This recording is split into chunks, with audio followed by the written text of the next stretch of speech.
I-24 News exclusive. Now, an apparent effort by Israel, and amidst the situation now to calm everything going on. This is, of course, amidst the recent spike in violence, the hostilities brewing between Israelis and Palestinians once again. And the timing is critical, with the holy Muslim month of Ramadan and the Jewish Passover holiday converging on us all in just a few weeks, which have a way of raising passions, let's say.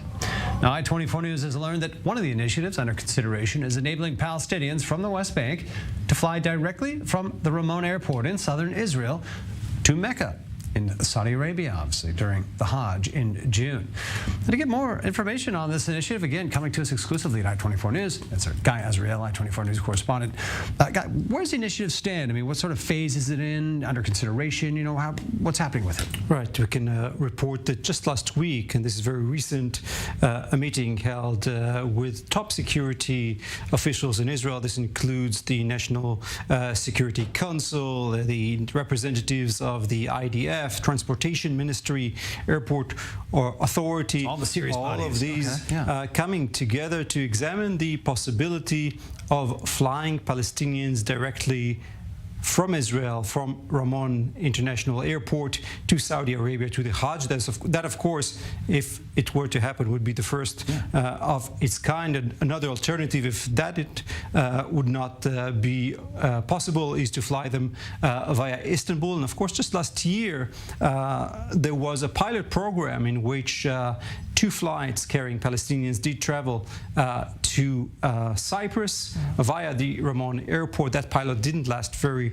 long, and now, at a very interesting timing, Israel is once again looking into the possibility of flying Palestinians through an Israeli airport. A lot of interesting significance. An unprecedented effort. Yeah. I mean, and namely the Saudis, come to mind. What does it indicate potentially? Is there the greater significance around any kind of thought with the Saudis at this point? Look, obviously this sort of move, if it was to happen, would have great ramifications for the possible normalization with Saudi Arabia. Just last week, Oman finally approved Israel flying over its airspace after Saudi Arabia did that earlier in the summer. We do have to say that all of these debates are still happening within Israel. They still require, first of all, the approval of the Saudis. That is we're very far from that. Not there yet. And the eventual decision of the Israeli government with all the consequences of that. But regardless of that, that would be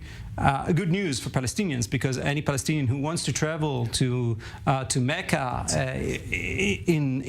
throughout all those years has to cross the border through the Allenby crossing into Jordan, then travel to the airport, fly to Saudi Arabia. It's a long process through a lot of checkpoints, and obviously a very pricey one as well. That would be good news for the Palestinians. But of course, we will, I'm sure, hear some reactions from Israel, especially from the right-wing partners to this government.